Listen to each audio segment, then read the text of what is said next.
بسم الله الرحمن الرحيم والذين اجتنبوا الطاغوت أن يعبدوها وأنابوا إلى الله لهم البشرى فبشر عبادي الذين يستمعون القول فيتبعون أحسنه أولئك الذين هداهم الله وأولئك هم أولو الألباب. ദുർമൂർത്തിയെ ആരാധിക്കുന്നത് വർജിക്കുകയും അല്ലാഹുവിലേക്ക് വിനയത്തോടെ മടങ്ങുകയും ചെയ്തവരാരോ അവർക്കാണ് സന്തോഷവാർത്ത. അതിനാൽ എന്റെ ദാസന്മാർക്ക് നീ സന്തോഷവാർത്ത അറിയിക്കുക. അതായത് വാക്ക് ശ്രദ്ധിച്ചു കേൾക്കുകയും അതിൽ ഏറ്റവും നല്ലത് പിൻപറ്റുകയും ചെയ്യുന്നവർക്ക്. അക്കൂട്ടർക്കാകുന്നു അല്ലാഹു മാർഗദർശനം നൽകിയിട്ടുള്ളത്. അവർ തന്നെയാകുന്നു ബുദ്ധിമാന്മാർ. അസ്സലാമു അലൈക്കും വറഹ്മത്തുള്ളാഹി വബറകാതുഹു. അൽഹംദുലില്ലാഹി അലാ ഇഹ്സാനിഹി വശുക്റു ലഹു അലാ തൗഫീഖിഹി വംതിനാനിഹി വഅശ്ഹദു അൻ ലാ ഇലാഹ ഇല്ലല്ലാഹു വഹ്ദഹു ലാ ശരീക ലഹു തഅളീമൻ ലിശാനിഹി വഅശ്ഹദു അന്ന മുഹമ്മദൻ അബ്ദുഹു വറസൂലുഹു അദ്ദാഇ ഇലാ റിദ്വാനിഹി. അമ്മാ ബഅദ്. أعوذ بالله من الشيطان الرجيم. ثم جعلناك على شريعة من الأمر فاتبعها ولا تتبع أهواء الذين لا يعلمون. മനസ്സാദന്മാരെ, സഹോദരികളെ, സദസ്യരെ, ശ്രോതാക്കളെ, സർവശക്തനായ രാജാതിരാജനായ അർശിന്റെ ഉടമയായ റബ്ബുൽ ഇസ്സത്ത് ജല്ല ജലാലുവിനെ നാം ഭയപ്പെടേണ്ടതുപോലെ ഭയപ്പെട്ട് ജീവിക്കാൻ നാം ഓരോരുത്തരും സദാ പാടുപെടുക. അള്ളാഹു നമുക്കേവർക്കും അതിന് തൗഫീഖ് നൽകട്ടെ. പുണ്യഭൂമിയിൽ താമസിക്കുന്നവർ പ്രത്യേകിച്ച് ആ ഭൂമിയുടെ ബഹുമതിയെ, ബഹുമാനത്തെ പരിഗണിച്ച് താമസിക്കുവാനും ശ്രദ്ധ ചെലുത്തുക. അള്ളാഹു സഹായിക്കട്ടെ. ഇങ്ങനെയുള്ള വിജ്ഞാന സദസ്സുകളിൽ നിന്നിട്ട് കേൾക്കാറുള്ള ഉപദേശങ്ങൾ കഴിവിൻ്റെ പരമാവധി ജീവിതത്തിൽ പകർത്തി അള്ളാഹുവിൻ്റെ പ്രീതി കരസ്ഥമാക്കാൻ പരിശ്രമിക്കുക. അതിനും അള്ളാഹു നമുക്കേവർക്കും തൗഫീഖ് നൽകുമാറാകട്ടെ. ഇന്ന് വിശുദ്ധ മസ്ജിദുൽ ഹറാമിൽ ഡോക്ടർ അബ്ദുറഹ്മാൻ സദീസ് ചർച്ചക്കെടുത്തതായ സബ്ജക്റ്റ് അൽ മുഹാഫള അലൽ ഉസൂലി വസ്സവാബിത്ത് ഇൻദ തജ്ദീദ് എന്നാണ് അറബി ഭാഷയിൽ പറയുക. അഥവാ ഓരോ കാലഘട്ടങ്ങളിലും പുതുതായി സംഭവിച്ചുകൊണ്ടേയിരിക്കുന്നതായ സംഭവ വികാസങ്ങൾ, പ്രശ്നങ്ങൾ, ചുറ്റുപാടുകൾ, അന്തരീക്ഷങ്ങൾ, അവകളിലെല്ലാം ചിലപ്പോൾ വ്യക്തമായ നിയമങ്ങൾ ഖുർആനിലോ സുന്നത്തിലോ കണ്ടെത്തിയില്ലെങ്കിൽ അതിന് പ്രതിവിധിയായിട്ട് എന്ത് കാട്ടണമെന്ന് ഖുർആൻ തന്നെ നമ്മളോട് ശാസിച്ചിട്ടുണ്ട്. ആ രൂപമല്ലാതെ മറ്റു രൂപം കൈക്കൊള്ളാൻ പാടില്ല എന്നതാണ് രത്നച്ചുരുക്കം. നമ്മുടെ ഇഷ്ടാനുസരണം നാം ഗവേഷണം ചെയ്തുകൊണ്ട് നമ്മുടെ പോക്കറ്റിൽ നിന്നിട്ട് ദീനുണ്ടാക്കാൻ ആർക്കും അധികാരമോ അവകാശമോ ഇല്ല. ഹാദാ ഹലാലുൻ വഹാദാ ഹറാമുൻ ലിതഫ്തറു അലല്ലാഹിൽ കദിബ ഇന്നല്ലദീന യഫ്തറൂന അലല്ലാഹിൽ കദിബ ലാ യുഫ്ലിഹൂന എന്ന് ഖുർആൻ പറഞ്ഞത്. ഇത് ഹറാം, ഇത് ഹലാൽ എന്നൊക്കെ ഇഷ്ടാനുസരണം പറയാൻ നിങ്ങൾക്ക് ആരധികാരം തന്നു? മതം എൻ്റെതല്ലേ? ഞാനല്ലേ നിങ്ങൾക്ക് മതം ഇറക്കിയത്? അത് ഞാനല്ലേ തീരുമാനിക്കേണ്ടത്? അള്ളാഹുവിൻ്റെ മേലിൽ ഇല്ലാത്തത് കെട്ടിപ്പറയുക എന്നത് അത് അവരൊരിക്കലും വിജയിക്കുന്നതല്ല. അവർക്ക് ഒരിക്കലും സത്യത്തിലേക്ക്, യഥാർത്ഥ ഹദഫിലേക്ക്, ലക്ഷ്യത്തിലേക്ക് എത്താൻ അതിലൂടെ സാധിക്കുന്നതുമല്ല. അവരുടെ ഹവ അനുസരിച്ചിട്ട് ഹവയെ സമാധാനിപ്പിച്ചെന്ന് മാത്രമേ ഉള്ളൂ. നിങ്ങളുടെ ഹവ ഞാൻ കൊണ്ടുവന്നതിലേക്ക് നിങ്ങൾ കീഴടക്കണമെന്നാണ് നമ്മുടെ മുമ്പിൽ അന്ത്യവിഷമങ്ങളുള്ള നബിയുനാ മുഹമ്മദ് റസൂലുള്ളാഹി നമ്മെ പഠിപ്പിച്ചത്. ലാ യുമിനു അഹദുക്കും ഹത്താ യകൂന ഹവാഹു തബഅൻ ലിമാ ജിഅ്തു ബിഹി. ഞാൻ കൊണ്ടുവന്നതായ ഈ മതത്തിനോട് യോജിപ്പിച്ചിട്ട് നമ്മുടെ ഹവയെ, നമ്മുടെ ദേഹേച്ഛയെ മാറ്റിമറിക്കുക എന്നല്ലാതെ നേരെ മറിച്ചല്ല. കാലിന് അനുസരിച്ചിട്ട് ചെരുപ്പുണ്ടാക്കുക എന്നർത്ഥം. ചെരുപ്പ് തൊട്ട് കാല് മുറിക്കുകയല്ല. അപ്പോൾ എന്തുണ്ടാവില്ല? ദീനുണ്ടാവില്ല. അവസാനം ദീന് അവൻ്റെ മുമ്പിൽ നിന്നിട്ട് നഷ്ടപ്പെടും. മറ്റെന്തോ ആയിരിക്കും അവൻ ചെയ്യുക. നാം പല സംഘടനകളിൽ, പല നാടുകളിൽ, പല വിഭാഗത്തിൽ, പല ആദർശത്തിൻ്റെ ഉടമകളിൽ ദേഹേച്ഛയെ പിന്തുടർന്ന് അവകളെ മാനദണ്ഡമാക്കി ജീവിക്കുന്നവരിൽ കാണുന്നത് പോലെ ഇന്നത്തെ യുഗത്തിൽ. അതൊരു മഹാ അപകടമായതുകൊണ്ട് മക്കയിൽ സംഭവിച്ചതായ ഒരു സമ്മേളനത്തിലേക്ക് സൂചിപ്പിച്ചുകൊണ്ടായിരുന്നു മക്ക ഇമാമ് അത്തരം കാര്യങ്ങളൊക്കെ ചർച്ച ചെയ്തത്.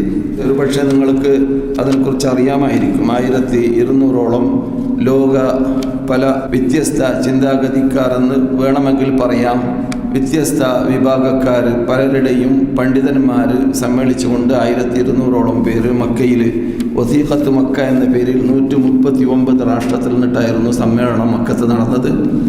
അതിലുള്ള പ്രഖ്യാപനത്തെ സൂചിപ്പിച്ചിട്ടായിരുന്നു മക്ക ഇമാമ് ഇന്ന് ഖുതുബോദിയപ്പോൾ ചർച്ച ചെയ്തത്. നാം ചർച്ച ചെയ്യുന്ന ഈ വിഷയം നമ്മെ സംബന്ധിച്ചിടത്തോളം, അഥവാ ഇന്ത്യക്കാരെ സംബന്ധിച്ചിടത്തോളം ഇന്നത്തെ ചുറ്റുപാടിൽ വളരെ ശ്രദ്ധേയവും വളരെ നമുക്ക് ഉപയോഗപ്രദമാക്കാൻ പറ്റുന്നതായ ഒരു രീതിയും കൂടിയാണ്. കാരണം ചിലപ്പോൾ ഖുർആനിൽ വ്യക്തമായ തെളിവില്ലാത്ത, റസൂലുള്ളാഹി സ്വല്ലല്ലാഹു അലൈഹി വസല്ലമിൻ്റെ സ്ഥിരീകരിക്കപ്പെട്ട ഹദീസിൽ വ്യക്തമായ തെളിവില്ലാത്ത പല സംഭവ വികാസങ്ങളും പ്രശ്നങ്ങളും നമ്മുടെ നാട്ടിലൊക്കെ ഇപ്പോഴുള്ള ചുറ്റുപാടിൽ പ്രത്യേകിച്ച് ഉണ്ടായിക്കൊണ്ടേയിരിക്കുന്നു. അപ്പോൾ അതിനൊക്കെ എന്ത് പ്രതിവിധി കണ്ടെത്തണം എന്നത് പലരും വിളിച്ചു ചോദിക്കും.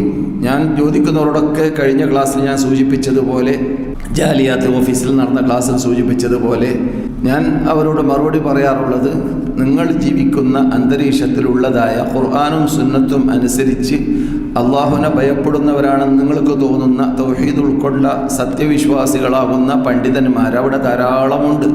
നിങ്ങൾ ജീവിക്കുന്ന അന്തരീക്ഷത്തിലുണ്ട്. അവർക്കാണ് അവിടെയുള്ള ചുറ്റുപാടും അന്തരീക്ഷവും എല്ലാം അറിയുക. അതുകൊണ്ട് അവരോട് നിങ്ങളുടെ പ്രശ്നപരിഹാരത്തിന് വേണ്ടി എന്ത് വേണമെന്നത് നിങ്ങൾ ചോദിക്കുക. അവർ പറയുന്ന ഫത്വ അനുസരിച്ചിട്ട് നിങ്ങൾ ആ പ്രശ്നങ്ങളെ കൈയാളുക എന്നല്ലാതെ ദൂരെ അകലെ നിൽക്കുന്ന, എന്നെ സംബന്ധിച്ചിടത്തോളം 50 വർഷമായിട്ട് ഇവിടെയാണ്, 35 വർഷമായിട്ട് കേരളം കണ്ടിട്ടുമില്ല. അങ്ങനെയുള്ള ഒരു മനുഷ്യനോട് ചോദിച്ചാലോ, അതുപോലെ ഞാനല്ലാതെ സൗദി അറേബ്യയിലാവട്ടെ എവിടെയുമാവട്ടെ ഇന്ത്യ അല്ലാത്ത മറ്റു നാടുകളിൽ ജീവിക്കുന്ന പണ്ഡിതന്മാരോടല്ല അത്തരം പ്രശ്നങ്ങൾക്ക് പരിഹാരം കണ്ടെത്താൻ വേണ്ടി പാടുപെടേണ്ടത്, പരിശ്രമിക്കേണ്ടത്. മറിച്ച് കാരണം എന്തുകൊണ്ട്? പ്രശ്നം ഖുർആനും സുന്നത്ത് വ്യക്തമായി പറയുന്ന കാര്യമല്ല, മറിച്ച് ഗവേഷണ വിധേയമായ വിഷയമാണ്. ഗവേഷണ വിധേയമായ വിഷയമാകുമ്പോൾ ഇജ്തിഹാദ് ചെയ്യാൻ അവകാശപ്പെട്ട അർഹപ്പെട്ട ഖുർആനും സുന്നത്തും അനുസരിച്ച് ഫത്വ നൽകുന്ന വിഭാഗമാണെന്ന് നാം ഗണിക്കുന്ന, അള്ളാഹിനെ ഭയപ്പെടുന്ന വ്യക്തികളാകുന്ന, അള്ളാഹുവിനെ മാത്രം വിളിച്ച് പ്രാർത്ഥിക്കുന്ന, ആരാധിക്കുന്ന, തൗഹീദിൽ അടിയുറച്ച് നിൽക്കുന്ന വിഭാഗമാകുന്ന അങ്ങനെയുള്ള പണ്ഡിതന്മാരിലേക്ക് നിങ്ങൾ ചെല്ലുകയും അവരോട് പ്രശ്നപരിഹാരം കൈയാളുകയും ചെയ്യുക എന്ന് ഞാൻ മറുപടി പറയാറുണ്ട്. കാരണം അള്ളാഹുവിൻ്റെ അടുക്കലുള്ളതായ, അള്ളാഹുവിനോട് ചെയ്യേണ്ടതായ ആ ബാധ്യത അതിലൂടെ നിർവഹിച്ചവരായി മാറുന്നു. ഇവിടെ പ്രശ്നം അള്ളാഹു നമ്മളോട് ദേഷ്യപ്പെടാൻ പാടില്ല. അപ്പോൾ എന്ത് വിഷയം നമ്മുടെ മുമ്പിൽ വരുമ്പോൾ അതിന് നാം പരിഹാരം കാണേണ്ടത് അള്ളാഹിനെ പ്രീതിപ്പെടുത്തുന്ന രൂപമാണ്. റസൂലുള്ളാഹി സ്വല്ലല്ലാഹു അലൈഹി വസല്ലം പഠിപ്പിച്ച ശൈലിയാണ്. വലൗ റദ്ദൂഹു ഇലർ റസൂലി വഇലാ ഉലിൽ അംരി മിൻഹും ലഅലിമഹു അല്ലദീന യസ്തംബിതൂനഹു മിൻഹും എന്ന് ഖുർആൻ പറയുന്ന ശൈലി കാണാം. എന്താ അതിൻ്റെ അർത്ഥം? അവരെന്തെങ്കിലും പ്രശ്നം വരുമ്പോൾ അവർ എന്തെങ്കിലും നമ്മുടെ നാട്ടിലൊക്കെ സംഭവിച്ചതുപോലെ പേടിയും ഭയവും സുരക്ഷിതത്വം നഷ്ടപ്പെടലും അല്ലെങ്കിൽ സുരക്ഷിതത്വം ഉണ്ടാവലും അങ്ങനെയുള്ള പല പല പ്രശ്നങ്ങൾ വരുന്ന സന്ദർഭത്തിൽ അവർ അതിനെക്കുറിച്ച് ആഴത്തിൽ ചിന്തിക്കാതെ, അത് മുസ്ലിങ്ങൾക്ക് ദ്രോഹമുള്ള ഭാഗമാണോ അല്ലേ എന്ന് ചിന്തിക്കാതെ, അത് മുസ്ലിങ്ങൾ ആ വാർത്തകൾ ഇപ്പോൾ അറിഞ്ഞാൽ അതിൽ അവർക്ക് അപകടമുണ്ടാകുമോ ഇല്ലേ എന്ന് ചിന്തിക്കാതെ പെട്ടെന്ന് അത് മക്ക ഇമാം പറഞ്ഞതുപോലെ വാട്സാപ്പ് ഉപയോഗിക്കും, ഇന്നത്തെ ആധുനിക മാധ്യമങ്ങൾ ഉപയോഗിക്കും. പെട്ടെന്ന് ഒരു നിമിഷം കൊണ്ട് അതേ സെക്കൻഡിൽ തന്നെ അത് ലോകവ്യാപകമാവുകയും ചെയ്യും. അതിലൂടെ ജനങ്ങൾ ഭയപ്പെടും. പച്ചക്കള്ളമൊക്കെ ആയിരിക്കും പ്രചരിപ്പിക്കുക. അതിനൊക്കെ കാരണം എന്താണ്? ഈ കേൾക്കുന്ന വ്യക്തി അവൻ ഉൾക്കൊള്ളുന്ന ആദർശമാകുന്ന ഖുർആനും സുന്നത്തും അവനോട് ശാസിക്കുന്ന കൽപ്പനയ്ക്ക് കീഴടങ്ങിയില്ല.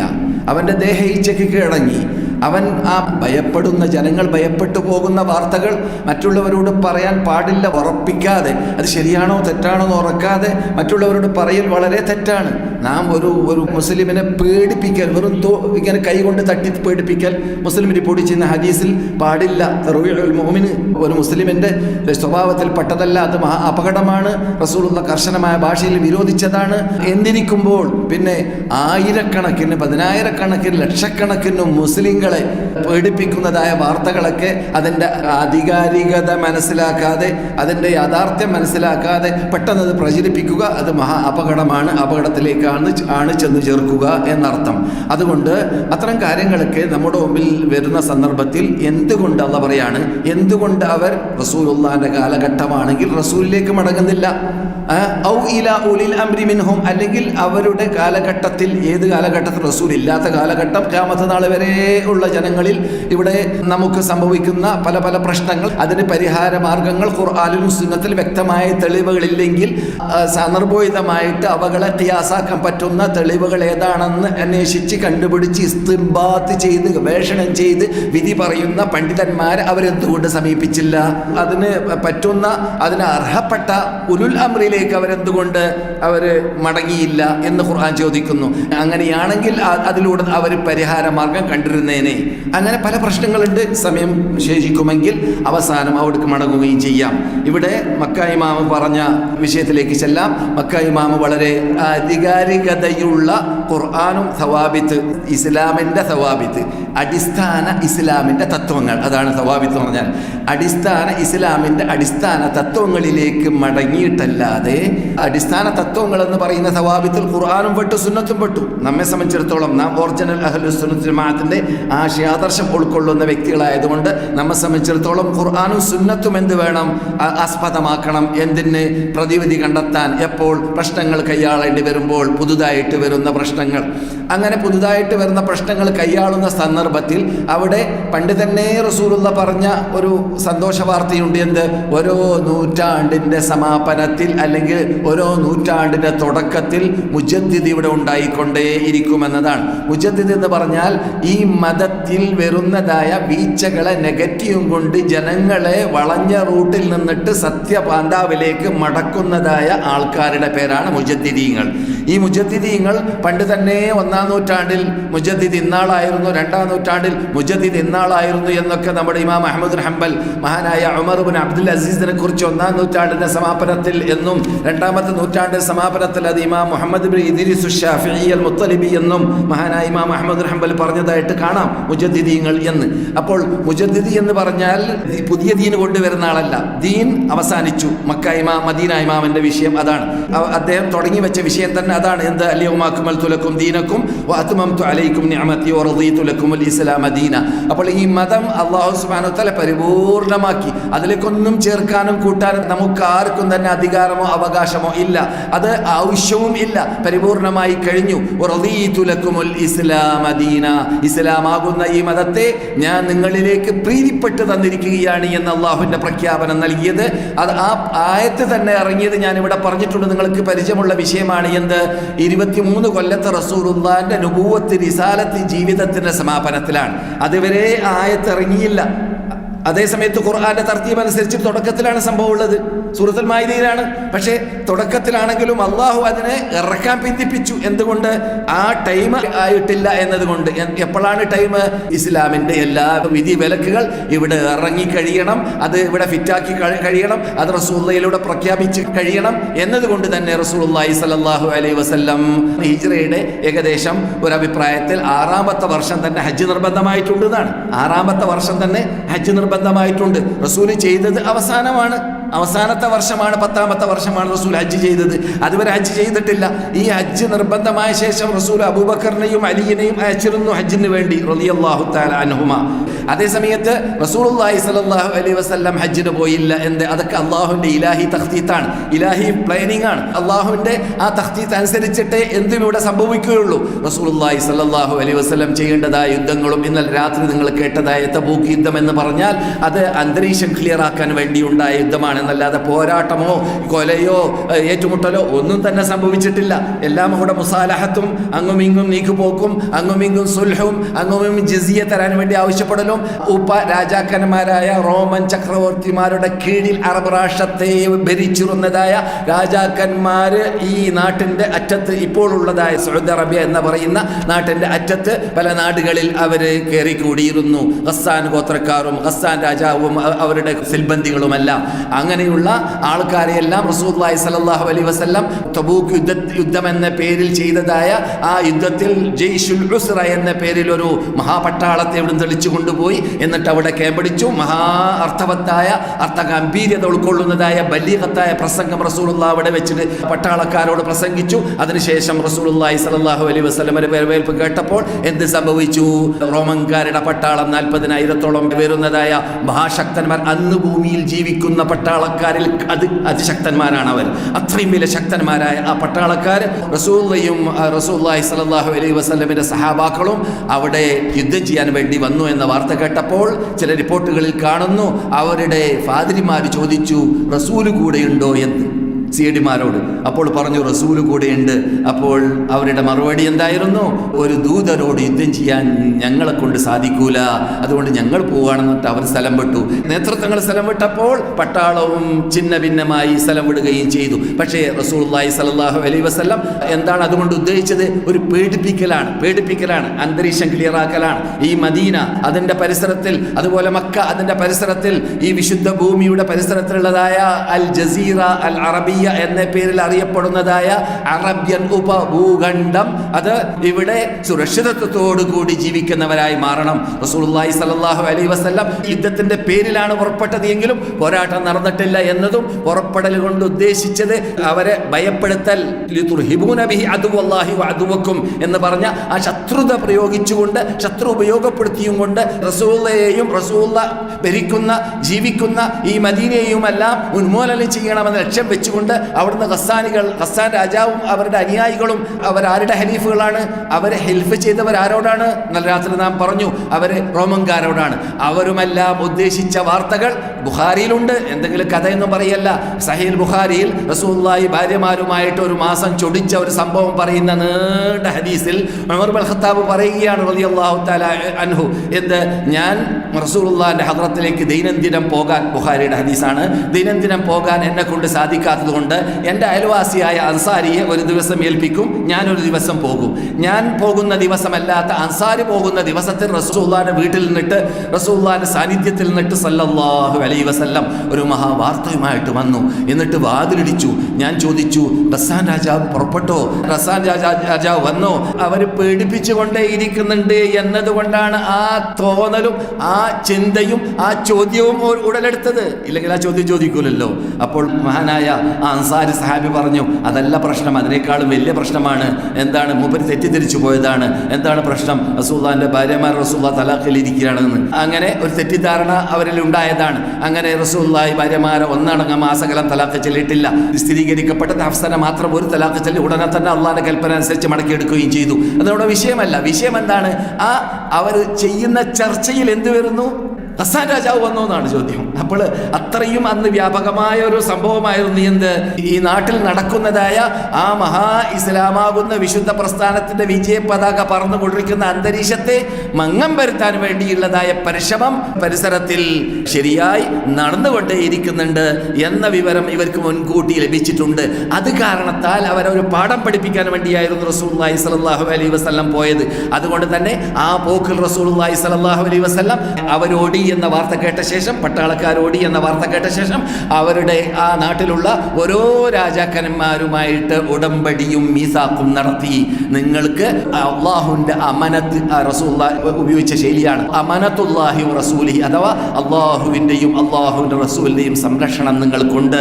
നിങ്ങൾക്ക് ക്രിസ്ത്യാനികളായിട്ട് തന്നെ നിങ്ങൾക്ക് ഇവിടെ ജീവിക്കാം, നിങ്ങളുടെ മതത്തോടു കൂടി നിങ്ങൾക്ക് ഇവിടെ ജീവിക്കാം. പക്ഷേ നിങ്ങൾ ഞങ്ങൾക്ക് ജിസിയ നൽകണം, നിങ്ങൾ ഞങ്ങൾക്ക് കപ്പം നൽകണം, നിങ്ങൾ ഞങ്ങളുടെ കസ്റ്റഡിയിലായിരിക്കണം. അതേ സമയത്ത് നിങ്ങൾക്ക് സുരക്ഷിതത്വത്തോടു കൂടി നിങ്ങളുടെ കടലിൽ ഓടുന്ന കപ്പലുകൾ ഓടും, നിങ്ങളുടെ കരയിൽ ഓടുന്നതായ വാഹനങ്ങൾ ഓടും, എല്ലാ ബിസിനസ്സുകളും നടക്കേണ്ടതുപോലെ നടക്കും. അതിലൊന്നും അങ്ങ് വരുത്തുന്നതല്ല, അതിലൊന്നും ഞങ്ങൾ കൈയിടുന്നതല്ല എന്നൊക്കെ അവരോട് മഹാനായ റസൂലുള്ളാഹി സ്വല്ലല്ലാഹു അലൈഹി വസല്ലം ഉറപ്പ് നൽകി, കരാറെഴുതി റസൂലുള്ളാഹി മിൻ മുഹമ്മദിൻ അബ്ദില്ലാഹി വറസൂലിഹി എന്ന് തുടങ്ങി കരാർ എഴുതുകയാണ്. ആ കരാർ എഴുതിയിട്ട് റസൂലുള്ളാഹി മദീനയിലേക്ക് തിരിച്ചു വന്നു. അങ്ങനെ തിരിച്ചു വന്ന ശേഷവും ആണ് റസൂലുള്ളാഹി സ്വല്ലല്ലാഹു അലൈഹി വസല്ലം, അതും കഴിഞ്ഞ ശേഷമുള്ള വർഷത്തിലാണ് എന്ത് സംഭവിക്കുന്നത്? ഹജ്ജത്തുൽ വദാഇ എന്ന ഹജ്ജ് സംഭവിക്കുന്നത്. എന്തേ? ഈ സന്ദർഭങ്ങളിലൊക്കെ എന്ത് വേണം? ദീനിൽ അള്ളാഹ് തീരുമാനിച്ച വിധി വിലക്കുകൾ അവിടെ ഇറങ്ങിക്കൊണ്ടേ ഇരിക്കണം. അതേ തബൂക്ക് യുദ്ധത്തിന് വേണ്ടി പോയ പോക്കിൽ എത്രയോ വിധി വിലക്കുകൾ ഇറങ്ങി, എത്രയോ കൽപ്പനകൾ ഇറങ്ങി. അപ്രകാരം തന്നെ ഹജ്ജത്തുൽ വദാഇലേക്ക് പോകുന്ന വേളയിലും കൽപ്പനകൾ ഇറങ്ങി, ആ വിധി വിലക്കുകളൊക്കെ ഇറങ്ങി. അങ്ങനെ ഇസ്ലാമാകുന്ന വിശുദ്ധ പ്രസ്ഥാനം, ഈ വിശുദ്ധ മതം, അതിന്റെ പരിപൂർണത കുറിക്കാൻ വേണ്ടി അള്ളാഹു കാത്തിരിക്കും പോലെ. അതുകൊണ്ടാണ് റസൂലുള്ളാഹി സ്വല്ലല്ലാഹു അലൈഹി വസല്ലം ഹജ്ജത്തുൽ വദാഇ എന്ന നാം ഹജ്ജത്തുൽ വദാഇ എന്നും വിദാഇ എന്നും വായിക്കാം. വദാഇ എന്നതാണ് ഏറ്റവും ഉത്തമമായ വായന. ഹജ്ജത്തുൽ വദാഇ എന്നതായ ആ ഹജ്ജിന് വേണ്ടി റസൂലുള്ളാഹി സ്വല്ലല്ലാഹു അലൈഹി വസല്ലം ഇവിടെ നിന്ന് പുറപ്പെട്ടതായ സന്ദർഭത്തിൽ ആ ഹജ്ജിന്റെ പേര് തന്നെ എന്താണ്? ലോകത്തോട് റസൂലുള്ള വിടവാങ്ങുന്ന ഹജ്ജ്. ലോകത്തോട് റസൂലുള്ള വിടവാങ്ങുന്ന ഹജ്ജ് എന്നാണ് ആ വാക്കിന്റെ അർത്ഥം തന്നെ. അങ്ങനെയുള്ള ഹജ്ജത്തുൽ വദാഇന് വേണ്ടി ഇവിടുന്ന് പുറപ്പെട്ട സന്ദർഭത്തിൽ ഹജ്ജ് ചെയ്തിട്ട് അതിന്റെ സമാപനം കുറിക്കാൻ പോവാണ്. എന്തുകൊണ്ട്? അറഫയിലേക്ക് എത്തിരിക്കുകയാണ്. അൽ ഹജ്ജു അറഫ. അറഫ എന്നതാണ് ഹജ്ജിന്റെ ഹൃദയഭാഗമെന്ന് റസൂലുള്ളാഹി സ്വല്ലല്ലാഹു അലൈഹി വസല്ലം പറഞ്ഞ അറഫയിലേക്ക് കടക്കാൻ വേണ്ടി പോകുന്ന രംഗത്തിലാണ് അൽയൗമ അക്മൽതു ലക്കും ദീനക്കും വഅത്മംതു അലൈക്കും നിഅമതി വറദീതു ലക്കുമുൽ ഇസ്ലാമ ദീനാ. നിങ്ങളുടെ മതം നിങ്ങൾക്ക് ഞാൻ ഇറക്കാൻ വേണ്ടി തീരുമാനിച്ച ആദം മുതൽ ആരംഭിച്ച ആ തത്വം, ആ മതം, ഇത് ഇന്നത്തതോടു കൂടി അവസാനിച്ചു കഴിഞ്ഞു എന്ന ആ തത്വം ഇറങ്ങുന്നത്. ആ തത്വം ഇറങ്ങുന്ന സന്ദർഭത്തിൽ ഇവിടെ എന്തൊക്കെയുണ്ട് ദീനിന്റെ പേരിൽ? അതൊക്കെ ദീനാണ്. എന്തൊക്കെയില്ല? അതൊക്കെ ദീനല്ല. എന്തൊക്കെ ഉണ്ട് എന്ന് പറഞ്ഞതിൽപ്പെട്ടതാണ് ഇന്ന് മക്ക ഇമാം വിശേഷിപ്പിച്ചതായ മുസ്തജദ്ദാത്തുകൾ. എന്താ മുസ്തജദ്ദാത്തുകൾ എന്ന് പറഞ്ഞാൽ? പുതുതായി നമുക്ക് സമാഗതമാകുന്ന ഉണ്ടായിക്കൊണ്ടിരിക്കുന്നതായ പ്രശ്നങ്ങൾ. ആ പ്രശ്നങ്ങൾ കൈയാളാൻ വേണ്ടി ഖുർആനിൽ വിധിയുണ്ട്. എങ്ങനെ വിധിയുണ്ട്? നിങ്ങൾ അങ്ങനെയുള്ള പ്രശ്നങ്ങൾ വരുമ്പോൾ ഖുർആനിൽ വ്യക്തമായിട്ട് തെളിവ് കണ്ടില്ലെങ്കിൽ, ഹദീസിലും വ്യക്തമായി സ്ഥിരീകരിക്കപ്പെട്ട ഹദീസിൽ വ്യക്തമായ തെളിവ് കണ്ടിട്ടില്ലെങ്കിൽ എന്ത് വേണം? വലൗ റദ്ദൂഹു ഇലർ റസൂലി, അവർ ആ പ്രശ്നങ്ങളെ റസൂലിലേക്ക് മടക്കിയിരുന്നുവെങ്കിൽ, അല്ലെങ്കിലോ വലൗ റദ്ദൂഹു ഇലർ റസൂലി വഇലാ ഉലിൽ അംരി മിൻഹും, അവരിൽ ഉലുൽ അംറി എന്ന കൈകാര്യത്വം ഏറ്റെടുക്കുന്ന അസ്ഹാബുൽ ഹല്ലി വൽ അഖ്ദി എന്ന അറബി ഭാഷയിൽ പറയുന്ന, എന്നല്ലാതെ കണ്ടവനും കേട്ടവനും ദീനിന്റെ ആളായി മാറലല്ല, എന്നിട്ട് ഫത്വ നൽകാൻ ഒരുങ്ങലല്ല. ഇന്നത്തെ ഫത്വ ഒക്കെ വാട്സാപ്പ് ഫത്വയുടെ ഉടമയാരാണ്? ഒരു ഇസ്ലാമിന്റെ ABCD അറിയാത്തവൻ, അറബി ഭാഷ വായിക്കാൻ തന്നെ അറിയാത്തവൻ, ഖുർആന്റെ ആയത്ത് അർത്ഥം തീർത്ത് ഓതാൻ അറിയാത്തവൻ, ഖുർആനിന്റെ ആയത്തുകൾ ഉച്ചരിക്കേണ്ട സ്ഥലത്ത് നിന്ന് ഉച്ചരിക്കാൻ പറ്റാത്തവൻ, ഐരിൽ മഗ്ദൂബി എന്നൊക്കെ ഓതുന്ന കാണാം വാട്സാപ്പിൽ. വായതനാണ്, പ്രാസംഗികനാണ്, മൂപ്പര് ജനങ്ങൾക്ക് ഉപദേശം നൽകുന്ന വ്യക്തിയാണ്. മൂപ്പരുടെ ഉപദേശം മൂപ്പർക്ക് തന്നെ ഫാത്തിഹ അറിയുന്നില്ല എന്ന് ജനങ്ങൾക്ക് തോന്നിപ്പിക്കുന്ന രൂപത്തിലുള്ള ഉപദേശമാണ്. ഞാൻ കേട്ടതാണ്. നമ്മുടെ ആൾക്കാരാണെന്നൊക്കെ പറയുന്ന മനുഷ്യന്മാർക്ക് ഗൈരിൽ മഗ്ദൂബി എന്ന് ഓതുന്നതിന് പകരം ഐരിൽ മഗ്ദൂബി അലൈഹിം ഓതാം. അപ്പോൾ അവൻ ആദ്യം ഫാത്തിഹ ശരിയാക്കുക, എന്നിട്ട് ആ ഫർള് ഐനായ നമസ്കാരം ശരിയാക്കുക, എന്നിട്ട് മറ്റുള്ളവർക്ക് പഠിപ്പിക്കുക. അപ്പോൾ ഞാൻ പറഞ്ഞു വരുന്നത്, അങ്ങനെ അള്ളാഹ് പറഞ്ഞതുപോലെ അതിന് അർഹപ്പെട്ടതായ ആൾക്കാരെ ഏൽപ്പിക്കണം. എല്ലാവരും ഫത്വക്കാരായി കൈയാളലല്ല. അജ്റഉകും അലല്ലാഹി അജ്റഉകും അലൽ ഫുതിയ എന്നാണ്. അള്ളാഹിനെ തീരെ വില വെക്കാതിരിക്കുന്നവൻ അള്ളാഹുവിന്റെ മതത്തിൽ ഇഷ്ടാനുസരണം ഫത്വ നൽകുന്ന ആളാണ്, അതിൽ കൈയിടുന്ന ആളാണ്. മനസ്സിലായില്ലേ? അത് മഹാ അപകടമാണ്. എന്താ? അള്ളാഹിന്റെ മതം. അതുകൊണ്ടാണ് ഒരാൾ ബിദ്അത്ത് ഉണ്ടാക്കി കഴിഞ്ഞാൽ, ഇമാം മാലിക് എന്താ പറഞ്ഞത് റഹ്മത്തുള്ളാഹി അലൈഹി? നമുക്ക് പരിചയമുള്ള ഇമാം മാലിക് ഉണ്ടല്ലോ, നാം ജീവിക്കുന്ന മദീനയിലാണ്. അദ്ദേഹത്തിന്റെ പേര് തന്നെ എന്താണ്? അദ്ദേഹത്തിന്റെ പേര് ഇമാമു ദാരിൽ ഹിജ്റ. റസൂലുള്ളാഹി ഹിജ്റ പോയ നാട്ടിന്റെ ഇമാമ്. അതിനേക്കാളും വലിയ നല്ല പേര് വേറെന്ത് വേണം? മൂപ്പർക്ക് കിട്ടിയ പേരതാണ്. മൂപ്പർക്ക് മുസ്ലിം ലോകം നൽകിയ പേരതാണ്, ഇമാമു ദാരിൽ ഹിജ്റ. ലാ യുഫ്താ വമാലികും ഫിൽ മദീന. ഈ മാലിക് മദീനയിൽ ജീവിച്ചിരുന്ന കാലഘട്ടത്തിൽ ആർക്കും ഫത്വ നൽകാൻ അധികാരമില്ല. അത്രയും വലിയ സ്റ്റാൻഡേർഡിലേക്ക് എത്തിയതായ വ്യക്തിത്വമാണ് മാലിക് ഇബ്നു അനസ് അൽ അസ്ബഹി റഹ്മത്തുള്ളാഹി അലൈഹി. ഇവിടുത്തെ ഖാദി, ഖതീബ്, മുഫ്തി, ഇമാമ് എല്ലാമായിരുന്നു മഹാനായ ഇമാം മാലിക് ഇബ്നു അനസ്. അദ്ദേഹം പറയുകയാണ്, ഒരാള് അള്ളാഹുവിന്റെ മതത്തിൽ ഇല്ലാത്തൊരു കാര്യത്തെ അവന്റെ പോക്കറ്റിൽ നിന്നിട്ട് യാതൊരു തെളിവും ഇല്ലാത്ത രൂപത്തിൽ ഉണ്ടാക്കി കഴിഞ്ഞാൽ അതിന്റെ അർത്ഥം മുഹമ്മദ് സല്ലല്ലാഹു അലൈഹി വസല്ലം അള്ളാഹുവിന്റെ ദൂതർ വഞ്ചകനാണ് എന്ന് പറയലാണ്. തൊള്ള കൊണ്ട് പറഞ്ഞില്ലെങ്കിലും ലിസാനുൽ ഹാലി അഖ്വാ മിൻ ലിസാനിൽ മഖാൽ. തൊള്ള കൊണ്ട് പറയുന്നതിനേക്കാളും കട്ടിയുള്ളതാണ് പ്രവർത്തനം കുറിക്കൽ, അല്ലേ? ഒരാളെ പ്രവർത്തനം കുറിക്കൽ തൊള്ള കൊണ്ട് പറഞ്ഞോളുന്നില്ല, തൊള്ള കൊണ്ട് പറയുന്നതിനേക്കാളും കട്ടിയുള്ളതായ ഒന്നാണ്. ഒരു മനുഷ്യൻ ബിദ്അത്ത് ചെയ്യുക, ബിദ്അത്ത് സ്വയം തന്നെ പ്രവർത്തിക്കുക. അപ്പോൾ എന്തായി മാറി? അല്ലാഹുവിന്റെ റസൂല് വഞ്ചകനാണ്. എന്തുകൊണ്ട് വഞ്ചകൻ എന്ന് അദ്ദേഹത്തിന്റെ പ്രവർത്തനം കുറിക്കുന്നു? അദ്ദേഹം ചെയ്യുന്ന പ്രവൃത്തി റസൂലുള്ളാഹി പറഞ്ഞിട്ടില്ല, കൽപ്പിച്ചിട്ടില്ല, റസൂലുള്ളാഹിനെ തൊട്ട് സഹീഹായ ഹദീസിൽ വന്നിട്ടില്ല.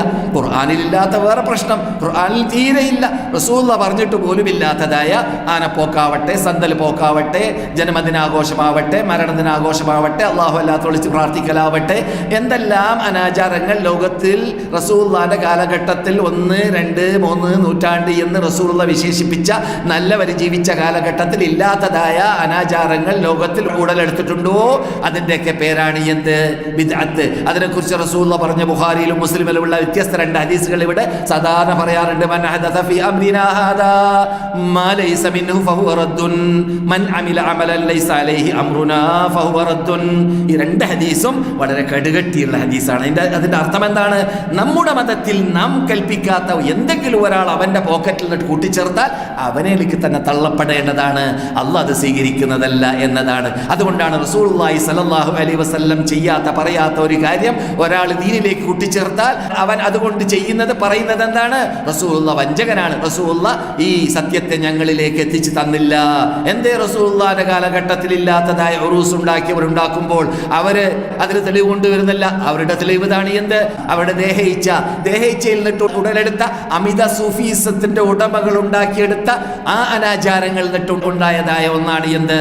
ആ സൈസിലുള്ളതായ ചിന്താഗതികൾ. ആ ചിന്താഗതികളോട് എന്നേക്കുമായിട്ട് നാം വിടവാങ്ങാൻ വേണ്ടിയാണ് ഇമാം മാലിക് ഇബ്നു അനസുൽ അസ്ബഹി ഇവിടെ വെച്ചിട്ട് തീരുമാനം എടുത്തത്. എന്ത്?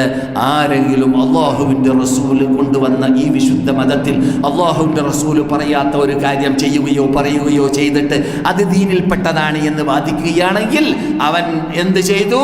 അള്ളാഹുവിൻ്റെ റസൂല് ഖദ് ഖാനൽ അമാന, അമാനത്തിനെ അവർ വഞ്ചിച്ചു എന്ന് പറയുന്നതിനോട് തുല്യമാണെന്ന് മഹാനായ ഇമാം മാലിക് പറയാൻ കാരണം. അപ്പോൾ മുസ്തജിദ്ദാത്തുകളായ കാര്യങ്ങൾ ഉടലെടുക്കുന്ന സന്ദർഭത്തിൽ മുസ്തജിദ്ദാത്തുകളായ കാര്യങ്ങൾക്ക് പരിഹാര മാർഗങ്ങൾ കണ്ടെത്താൻ വേണ്ടിയിട്ട് നാം പരിശ്രമിക്കുന്ന വേളയിൽ കഷ്ണം മുസ്ലിയാമാരല്ല അതിന് പാടുപെടേണ്ടത്. ഇതുപോലെ അർദ്ധ ഡോക്ടർമാര് ജനങ്ങളെ രോഗികളെ കൊല്ലും എന്നതുപോലെ കഷ്ണ മുസ്ലിയാമാര് ദീനിനെ തകർത്തും. അപ്പോൾ ദീനിനെ കുറിച്ച് അപ്പോൾ നാം അങ്ങനെയുള്ളവരിലേക്ക് മടങ്ങാനും പാടില്ല. ഞാൻ നേരത്തെ പറഞ്ഞതുപോലെ ഫാത്തിഹ വരെ തെറ്റ് നിർത്തി ഓതാൻ പറ്റാത്ത മനുഷ്യന്മാരെയൊക്കെ മുഫ്തിയാക്കി മാറ്റാം, എന്നിട്ട് അവരോട് ചോദിക്കാം, എന്നിട്ട് വാട്സാപ്പിൽ അവരോട് മറുപടി വരാം. ഇതൊക്കെ മക്ക ഇമാം വളരെ ഊന്നിപ്പറഞ്ഞ ഭാഗമാണ്. എന്തെങ്കിലും സംസാരിക്കുന്ന സന്ദർഭത്തിൽ ആധികാരികമായിട്ട് ദീനിനെ കുറിച്ചുള്ള കാര്യമാണ് പറയുന്നതെങ്കിൽ അതിന് അർഹപ്പെട്ടവരിലേക്ക് വിട്ടുകൊടുക്കണം. ഇത് ആത്തിൽ ഖുബ്സ് അലിൽ ഖബ്ബാസി എന്നിവിടെ അറബി പഴമൊഴി പറയാറുണ്ട്. ആത്തിൽ ഖുബ്സ് അലിൽ ഖബ്ബാസ് എന്ന് പറഞ്ഞാൽ എന്താണ്? റൊട്ടി ഉണ്ടാക്കുന്ന വ്യക്തിയോട് തമീസ് ചൂടാൻ നമുക്കറിയോ? ഇല്ലല്ല, അതിൻ്റെ ആൾക്കാർ ചൂടണം, എന്നാലേ അത് തമീസാവുള്ളൂ എന്നത് മാതിരി. മനസ്സിലായില്ലേ? ഓരോ കാര്യങ്ങൾക്കും അതിന് അർഹപ്പെട്ട ആൾക്കാരുണ്ട്, അവർക്ക് നൽകണം. അതുപോലെ മക്ക ഇമാമ് പറയുന്ന ശൈലി എന്താണ്? പണ്ഡിതന്മാര് ഉലുൽ അംറിലേക്ക് മടങ്ങണം. അതിനർഹപ്പെട്ട എന്തിനാണ്? അവര് ഇസ്തിംബാത്ത് ചെയ്ത് ഗവേഷണം ചെയ്ത് ഏത് കാര്യമാണ് ഏത് പ്രതിവിധിയാണ് കണ്ടെത്തേണ്ടത് എന്ന് അവർ തീരുമാനം പറയാൻ വേണ്ടി. അതുകൊണ്ടാണ് ഞാൻ പ്രശ്നങ്ങൾ കേരളത്തിൽ വരുമ്പോൾ ഇവിടെ വിളിച്ചു ചോദിക്കലല്ല, അവിടെ തന്നെ ധാരാളം നിറഞ്ഞ പണ്ഡിതന്മാർ ഖുർആനും സുന്നത്തും അനുസരിച്ച് ജീവിക്കുന്ന തൗഹീദിൽ അടിയുറച്ച് ജീവിക്കുന്ന പണ്ഡിതന്മാർ അവിടെ ഉണ്ടാകും. ലോകത്തിൽ ഖിയാമത്ത് നാൾ വരെ ഉണ്ടാകുമെന്ന റസൂലുള്ളാഹിന്റെ സന്തോഷ വാർത്ത നാം ഇവിടെ പലപ്പോഴും കേൾപ്പിച്ചിട്ടുണ്ട്. ബുഖാരി റിപ്പോർട്ട് ചെയ്യുന്ന ഹദീസാണ്. എന്ത്? ലാ തസാലു ത്വായിഫത്തും മിൻ ഉമ്മത്തി ളാഹിരീന അലൽ ഹഖ് ലാ യദുർറുഹും മൻ ഖദലഹും വലാ മൻ ഖാലഫഹും ഹത്താ യഅതി അംറുല്ലാഹ്. സത്യത്തിൽ അടിയുറച്ച് നിൽക്കുന്ന വിഭാഗം അന്ത്യനാൾ വരെ ഇവിടെ ഉണ്ടായിക്കൊണ്ടേ ഇരിക്കും. ഞാൻ പറഞ്ഞ പദം അബൂദാവൂദ് റിപ്പോർട്ട് ചെയ്തതായ ലഫ്ളാണ്, ഉള്ളടക്കം ബുഖാരിയിലുള്ളതായ ഉള്ളടക്കമാണ്. പറഞ്ഞു വരുന്നത് ഖിയാമത്ത് നാൾ വരെ ഈ ദീനിനെ അള്ളാഹ് ഏറ്റെടുത്തത് കൊണ്ട് അള്ളാഹു സംരക്ഷിക്കാമെന്ന് ഏറ്റെടുത്തത് കൊണ്ട് ആ ദീനിന്റെ സംരക്ഷണം ഏറ്റെടുക്കാൻ പറ്റുന്ന, അതിൽ ഉൾക്കൊള്ളുന്ന അർഹപ്പെട്ട പണ്ഡിതന്മാർ ലോകത്തിൽ ആ സകലം വ്യാപകമായി കിടക്കുന്നുണ്ട് ഓരോ കാലഘട്ടത്തിലും. അത് അന്വേഷിച്ച് കണ്ടുപിടിക്കണം, അത് നമ്മുടെ ബാധ്യതയാണ്. അങ്ങനെ കണ്ടുപിടിച്ചിട്ട് അവരിലൂടെ പ്രശ്നം പരിഹരിക്കാൻ വേണ്ടി പാടുപെടണം എന്നതാണ് മക്ക ഇമാം പറഞ്ഞത്. അല്ലാഹു സുബ്ഹാനഹു വ തആല വളരെ വ്യക്തമായ ഭാഷയിൽ വന്നഹാദാ സിറാത്തീ മുസ്തഖീമാ, ഈ അള്ളാഹുവിൻ്റെ പാത അത് ചൊവ്വായ മുസ്തഖീമായ പാതയാണ്. മക്ക ഇമാം ഓതിയ ആയത്തായതുകൊണ്ട് ഞാനത് പ്രത്യേകം ഓതുന്നു. ഞാൻ പലപ്പോഴും ഇവിടെ അർത്ഥം വെച്ച ആയത്താണെങ്കിലും ആ പാത ക്ലിയറായ മുസ്തഖീം എന്ന് പറഞ്ഞാൽ ചൊവ്വായ വളവ് തിരിവില്ലാത്ത ഒരു റൂട്ടാണ്, രണ്ട് റൂട്ടില്ല. ഫത്തബിഊഹു, നിങ്ങൾ അതിനെ പിൻപറ്റുക. വലാ തത്തബിഉ സുബുല, ഉപറൂട്ട്സുകളെ നിങ്ങൾ പിൻപറ്റരുത്. ഒരു റൂട്ടാണ്, ഒരു റൂട്ടിന്റെ ബേക്കിൽ നിങ്ങൾ അണിനിരക്കുക. വഅതസിമു ബിഹബ്ലില്ലാ, അല്ലാഹുവിന്റെ ഹബ്ലിന്റെ ബേക്കിൽ അണിനിരക്കുക. അപ്പോൾ അങ്ങനെ അണിനിരക്കുമ്പോൾ ഉപഗ്രൂപ്പുകളെയെല്ലാം നാം ഒഴിവാക്കേണ്ടി വരും. ഒരു ഗ്രൂപ്പാണ്. ആദർശത്തിൽ നാം ഏകീകരിക്കണം എന്നർത്ഥം. ആദർശത്തിൽ നാം എല്ലാവരും ഏകീകരിക്കണം. അതിൽ തവാബിത്തുകളിൽ നിന്നിട്ട് വ്യതിചലിച്ചു പോകാൻ പാടില്ല എന്ന് വസീഖത്തുൽ മക്കയുടെ പ്രഖ്യാപനത്തെ ആ മക്ക ഇമാമാകുന്ന ഇന്നത്തെ പ്രാസംഗികൻ ഡോക്ടർ അബ്ദുറഹ്മാൻ സിദൈസ് അതിനെ ഇഷാദ നൽകിയും കൊണ്ട് സംസാരിച്ച സന്ദർഭത്തിൽ പറഞ്ഞ ഭാഗമാണ് എന്ത്. അവിടെ പ്രഖ്യാപിക്കപ്പെട്ട പ്രഖ്യാപനം സവാബിത്ത് വിട്ട് കളിയില്ല, അടിസ്ഥാന തത്വങ്ങൾ വിട്ട് കളിയില്ല. അടിസ്ഥാന തത്വങ്ങൾ വളരെ നീതിയോടുകൂടിയുള്ളതായ തത്വമാണ് അള്ളാഹ് ഇറക്കിയത്. അതിൽ വളവ് തിരിവില്ല, അതിൽ ഭീകരതയില്ല, അതിൽ പൊട്ടിപ്പുറപ്പെടലുകളില്ല, അതിൽ തശദ്ദുദില്ല, അതിൽ തനത്തുഇല്ല. അതൊന്നുമില്ലാത്തതായ മുഅ്തദിലായ റൂട്ടാണ് ഇസ്ലാമിന്റെ റൂട്ട്. ആ റൂട്ട് കൈക്കൊള്ളുന്നവരാരുണ്ട് എന്ന് അന്വേഷിച്ച് കണ്ടുപിടിച്ച് അവരുടെ ബേക്കിൽ അണിനിരക്കേണ്ടതായ കാലം അതിക്രമിച്ചിരിക്കുകയാണ് ഇന്നത്തെ കാലഘട്ടം. പണ്ടത്തെ കാലഘട്ടം പോലെയല്ല. അപ്പോൾ സാന്ദർഭോചിതമായിട്ട് പ്രശ്നങ്ങൾ വരുന്ന സന്ദർഭത്തിൽ അതിന് പരിഹാര മാർഗം കാണാൻ വേണ്ടിയിട്ട് പണ്ഡിത വിഭാഗത്തെ ഇജ്തിഹാദ് ചെയ്യാൻ, ഗവേഷണം ചെയ്യാൻ കഴിവും കൽപ്പുമുള്ള ഖുർആനും സുന്നത്തും അനുസരിച്ചിട്ട് വിധിയും ഫത്വയും നൽകുന്നവരായ പണ്ഡിതന്മാരിലേക്ക് മടങ്ങലല്ലാതെ ഇഷ്ടാനുസരണം മുസ്ലിയാമാരുടെ പണ്ഡിതന്മാരുടെ മൗലവിമാരുടെ ദീനിന്റെ ABCD ചിലപ്പോൾ അറിയാത്തവരുടെ അടുക്കലിലേക്ക് ചെല്ലേണ്ടതല്ല. അപ്പോൾ എന്ത് സംഭവിക്കും? അവർ ദീനിനെ തകർത്തും. അതിലൂടെ നാം അവർ വഴിപ്പഴപ്പിച്ചു, മറ്റുള്ളവരെ വഴിപ്പഴപ്പിച്ചു, അവർ സ്വന്തം വഴിപ്പഴക്കുകയും ചെയ്തു എന്ന് റസൂലുള്ളാഹി സ്വല്ലല്ലാഹു അലൈഹി വസല്ലം പറഞ്ഞതുപോലെയുള്ള അപകടത്തിൽ പെട്ടുപോകുന്നതാണ് എന്ന് മക്ക ഇമാം ഇന്ന് ഒന്നാമത്തെ ഖുതുബയിൽ വളരെ ശക്തിയായ ഭാഷയിൽ സൂചിപ്പിച്ച ഭാഗമാണ് നിങ്ങളുടെ മുമ്പിൽ ഞാൻ ഇതുവരെ വിശദീകരിച്ചത്. ഓരോ 100 വർഷത്തിൻ്റെ സമാപനത്തിൽ മുജദ്ദിദ് വരും എന്ന് പറഞ്ഞ ഹദീസിൻ്റെ വിശദീകരണത്തിൽ മുജദ്ദിദ് ചിലപ്പോൾ മുജദ്ദിദീങ്ങളുണ്ടാകും. ഒരു മുജദ്ദിദ് ആയിക്കൊള്ളണമെന്നില്ല. ഇന്ത്യയിലുള്ള മുജദ്ദിദ് അല്ലായിരിക്കും സൗദി അറേബ്യയിലുള്ള മുജദ്ദിദ്. ഉണ്ടാകുമെന്ന് റസൂൽ പറഞ്ഞിട്ടുണ്ട്. ഉണ്ടാകും. ജനങ്ങൾ അറിയണമെന്നുമില്ല. ജനങ്ങൾ ആ മുജദ്ദിദ് ആരാണെന്ന് അറിഞ്ഞോളണമെന്നുമില്ല. ഓരോ കാലഘട്ടത്തിൽ എന്താ മുജദ്ദിദിന്റെ ഡ്യൂട്ടി? റസൂൽ കൊണ്ടുവന്ന അല്ലാഹു സുബ്ഹാനഹു വ തആല ഇറക്കിയ ഈ മതത്തിൽ വളവ് തിരിവുകൾ ഇവിടെ ഉണ്ടായിക്കൊണ്ടേയിരിക്കും. ബിദ്അത്തുകൾ ചേർന്നുകൊണ്ടേയിരിക്കും. ബിദ്അത്തുകൾ കൂടിക്കൊണ്ടേയിരിക്കും. ആ സന്ദർഭത്തിൽ അവരെന്ത് ചെയ്യും? അവര് ജനങ്ങളെ സത്യപാന്താവിലേക്ക് തെളിക്കും. ജനങ്ങൾ സത്യപാന്താവിലേക്ക് ജനങ്ങൾ ക്ഷണിക്കും. അത് ഖുറബാ എന്ന് റസൂൽ പറഞ്ഞ ശൈലിയുണ്ട്. ഖുറബാ എന്ന് പറഞ്ഞാൽ ആരാണ്? അപരിചിതന്മാർ. തൂബാ ലിൽ ഖുറബാ അല്ലദീന, ആരാണ് ഖുറബാ? അല്ലദീന യുസ്ലിഹൂന ഇൻദ ഫസാദിന്നാസ്. ജനങ്ങൾ ഫസാദിലേക്ക് പോകുന്ന സന്ദർഭത്തിൽ സത്യത്തിലേക്ക് അവർ മടക്കിക്കൊണ്ടുവരും. അത് വളരെ വ്യക്തമാണ്. ഇപ്പോൾ അടുത്ത ദിവസങ്ങളിലൊക്കെ ഇവിടുത്തെ രാജാവിൻ്റെ നേതൃത്വങ്ങളുടെയും പ്രഖ്യാപനം വന്നതുപോലെയൊക്കെ ഇവിടെ ഇസ്ലാമിക് യൂണിവേഴ്സിറ്റി ഇവിടുത്തെ ഇപ്പോഴുള്ള രാജാവ്, അദ്ദേഹം രാജാവിൻ്റെ അസിസ്റ്റന്റ് രാജാവായിരുന്ന കാലഘട്ടത്തിൽ ഇവിടെ ഇസ്ലാമിക് യൂണിവേഴ്സിറ്റി സന്ദർശിച്ചപ്പോൾ പറഞ്ഞതായ സംഭവങ്ങളൊക്കെ ഇവിടെ ഞാൻ പറയാറുണ്ട്. ഷെയ്ഖ് മുഹമ്മദ് അബ്ദുൽ വഹാബ് ഇവിടെ ഈ മതത്തിൽ ഒരു ബിദ്അത്തും കൂട്ടിച്ചേർത്തിട്ടില്ല. ഈ ഖുർആനിലും അതിൻ്റെ വിശദാംശമാകുന്ന സ്ഥിരീകരിക്കപ്പെട്ട സുന്നത്തിലും ഇല്ലാത്ത ഒന്നും തന്നെ മുഹമ്മദ് അബ്ദുൽ വഹാബ് ഇവിടെ കൊണ്ടുവന്നിട്ടില്ല. അങ്ങനെ കൊണ്ടുവന്നിട്ടുണ്ടെങ്കിൽ ഇവിടെ 300ഓളം ഏകദേശം വർഷം നിലനിൽക്കുന്ന ഈ ആദർശത്തിന്റെ ഈ നൂറ്, ഈ വെളിച്ചം ഇവിടെ നിലനിൽക്കുകയില്ലായിരുന്നേനെ. കാരണം അല്ലാഹു സുബ്ഹാനഹു വ തആല സംരക്ഷിക്കാമെന്ന് ഏറ്റെടുത്ത നാടാണിത്. ഈ നാട്ടിന്റെ പ്രത്യേകതയാണ് അൽ മദീനത്തു തൻഫി ഖബതഹ വൽ ഹറമാനു യൻഫിയാനി ഖബതഹുമ. ഈ മക്ക മദീന അതിന്റെ അഴുക്ക് അഥവാ ആദർശപരമായ അഴുക്കിനെ ശുദ്ധീകരിച്ചുകൊണ്ടേ ഇരിക്കും.